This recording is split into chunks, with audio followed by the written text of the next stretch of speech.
Hey everyone, welcome back to Ormsby Farm. My name is Casey. So today I'm really excited. I've done this type of video before, but I wanted to do a newer, more updated version of my most favorite sandwich bread recipe ever. It is so simple. It is so easy. I'm going to show you step by step today how to do it, and it's an Amish white bread. I know you're probably thinking, but you're not Amish. I learned it from Andrea over at VW Family Farm, and it has been my go-to bread since then, really. You can add cinnamon and raisin for a cinnamon raisin version of the bread. You can add some Italian herb and shredded cheese for Italian herb and cheese. It's a good base white bread recipe. So if that's something that interests you, come along. You won't see me, you'll just see my hands and the bread, and let's make some quick Amish white bread.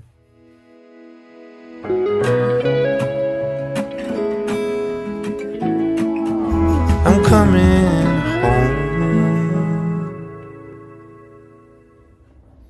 Alrighty, y'all, so I got most of the dry ingredients in here already. If you followed us for a while, you know we had just bought and are in the middle of construction at our new farmhouse. So all my baking stuff is down in the crawl space below in 5-gallon tubs. So in here is, and I'll leave the recipe in the description box. But in here right now, I have a fourth and an eighth of a cup of bread flour. And I have a fourth and an eighth of a cup of white sugar. And I have 2 tablespoons of dry active yeast and 2 pinches of salt. And I know you're thinking, oh my God, Casey, that is the weirdest measurements. This is actually a half measurement or a half version of Andrea's recipe, and it makes 2 loaves. So again, I'll leave the recipe in the description box, but we're going to activate the yeast now. So I have it in my old school KitchenAid. And what I'm going to do is I'm going to add 2 cups of lukewarm water to the mixture. And by like lukewarm, I mean like warm to the touch, because you don't want to kill your yeast, but the heat is what activates it. So I just put it in with the mixer and I'm just going to give it a good little mix. Make sure everything gets incorporated. I can see y'all more.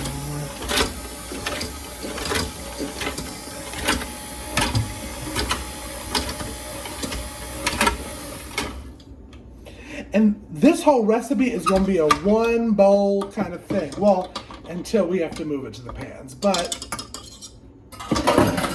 I'm going to see if you can see a little bit more. And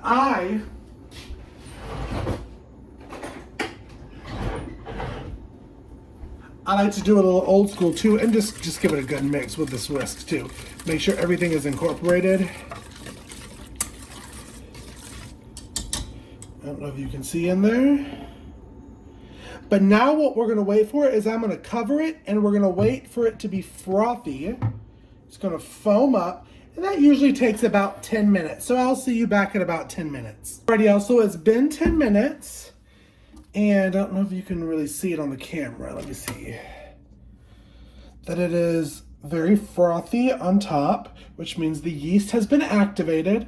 So what I'm going to do now is I'm going to add a 1/4 of a cup of olive oil and then 4 cups of bread flour. It is important to use bread flour. All-purpose flour will do, but I've just noticed the best results off of bread flour, and have 1 or 2 cups extra just in case. I'll show you why. But let me go downstairs. I'll grab the 4 cups of bread flour. We'll come back and we'll get this starting to mix so we can make our dough ball. And it really is the oil up to you. I like olive oil. It's what the recipe calls for, and I don't get an olive oil flavor with it. So I'm just going to pour that right on top. And then we're going to go with flour. Alrighty, so now that I have gotten the 4 cups of bread flour and the fourth of a cup of olive oil in here, we're going to go ahead and attach the dough hook to your KitchenAid, and we're going to get it into a ball. Now, when I said that you can use the all-purpose flour before, I have done it. It's just the rising time is a little bit longer. So we're going to go ahead and attach the dough hook. It may get loud, and we're going to go ahead and start mixing it up.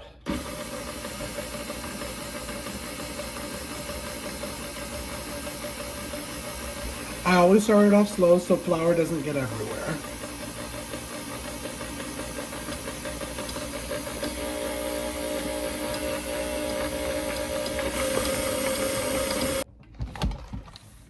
Oh, okay, guess not. Thank you, camera stand.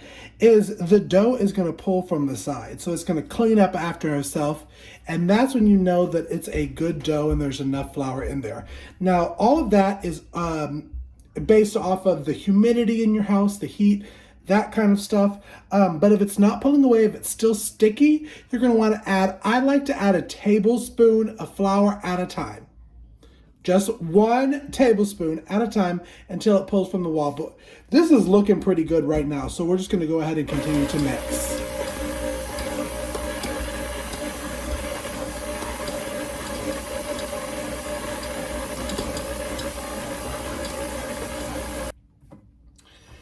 And as you see, it's still cleaning up the sides. On the side, this is a good dough.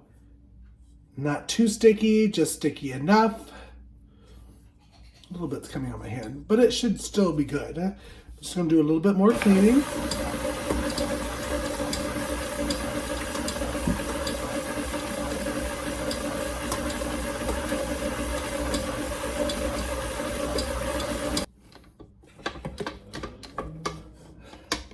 And it does feel a lot less sticky now. It still has a little bit of a stick to it, but I don't want it to be like a French bread dough. But what I'm going to do now is I'm going to leave it in the same bowl.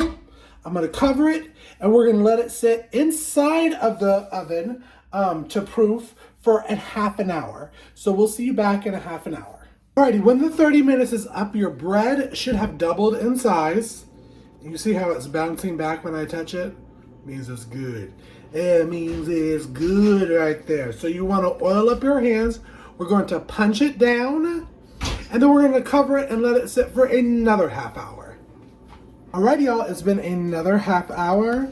It's looking beautiful. It is risen again, double in size.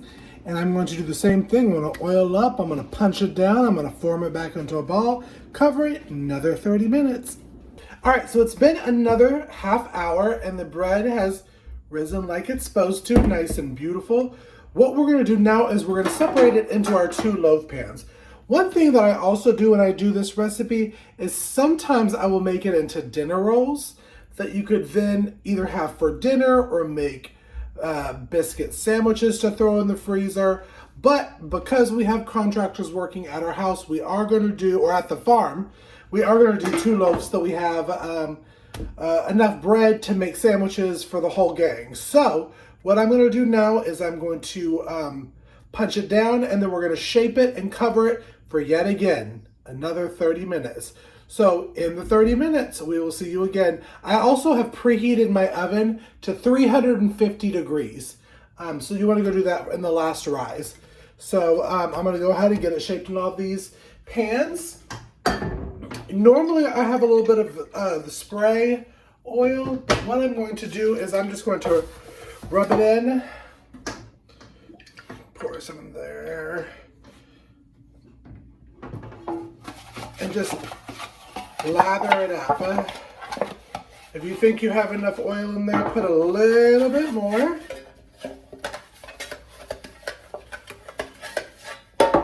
And then your hands are also nice and oily to punch it down.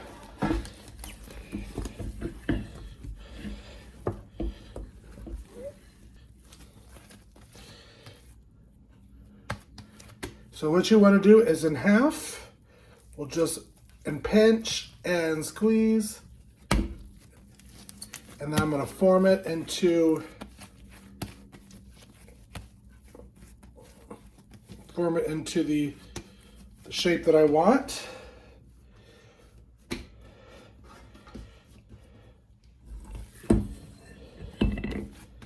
And they should, again, when you have this rise, they should double in size again.